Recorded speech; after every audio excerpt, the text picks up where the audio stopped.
When I was a young priest in Korea and Taiwan, part of my work was assigned to work in a leprosarium, to work with lepers who were all kept in the one place for safety, so that the leprosy disease would not spread.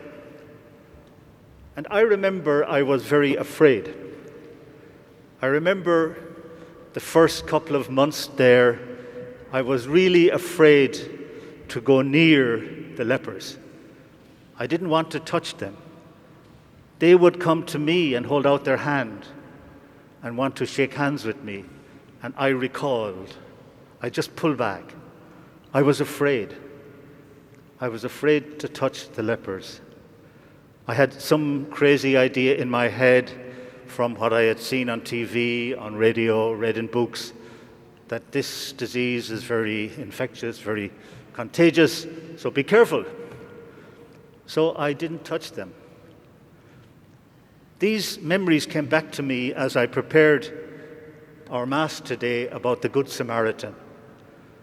Because when I saw that the Good Samaritan was not afraid to touch the poor man that had been attacked and robbed and was left half dead, he wasn't afraid to touch him.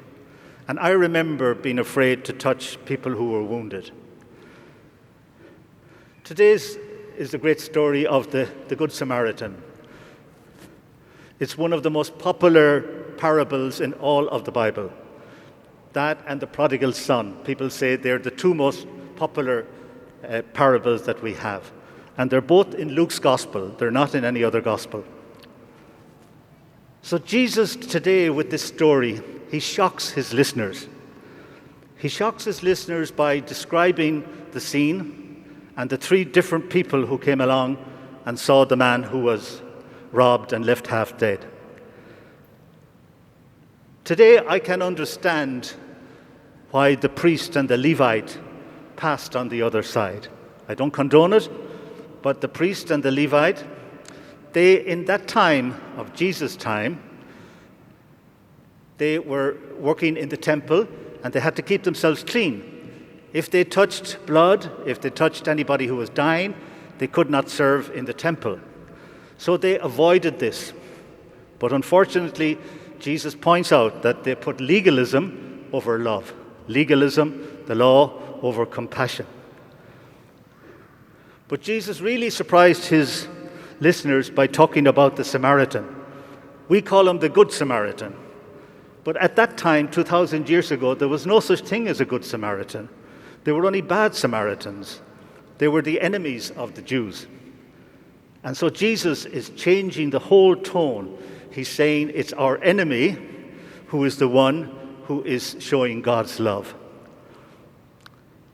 I recall when I was visiting the leprosarium that in one of the leprosariums, the one in Taipei, there was a prison there. And there was just one prisoner, and he was there for murder. And it was very interesting to go to visit him. I would go to visit him. I got a little bit more courageous as the months went by. But I saw the other lepers coming to visit him, because the policemen there in the prison were also lepers. Everybody was a leper, including the poor man that was murdered and the one who was found guilty. But I was touched by the love and care that the lepers showed each other.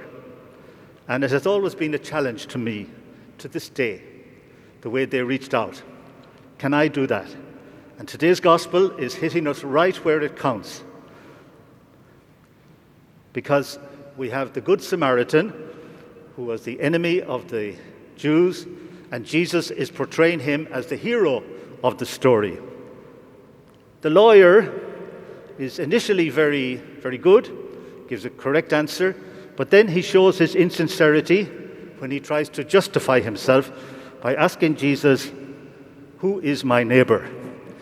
He's hoping that maybe my neighbor is not so many. I don't have to love too many people. But Jesus changes the direction of the conversation. He turns the question on his head. He says, it's not a question of who is my neighbor, but how can you be a neighbor to those in need? In other words, we become the neighbor. We are challenged to be a neighbor.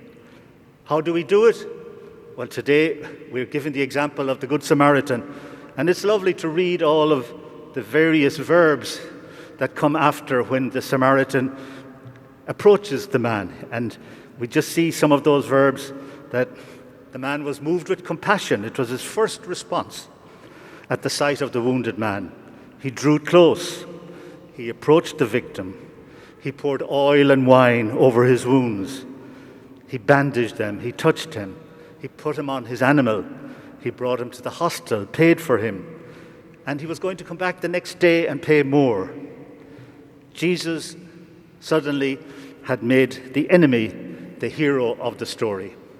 And this was very hard for the lawyer to take, because at the end, when Jesus asked him, which of these three people was a neighbor, the lawyer couldn't say the word Samaritan. It was very difficult for him. But what he did say was the one who treated him with mercy.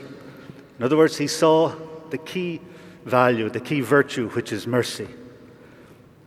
I know that in the early church, our early church fathers identified the man who was wounded, who was left for dead, and the Good Samaritan with the redemptive work of Christ. In other words, they saw Jesus as the model of the Good Samaritan. So for us today, the challenge is, can we be a good neighbor? Not just pray for our neighbors, but can we reach out, can we touch them in very concrete ways? It's not easy. It wasn't easy for the Samaritan. It wasn't easy for any of the Christians in history, and it's not easy for us today.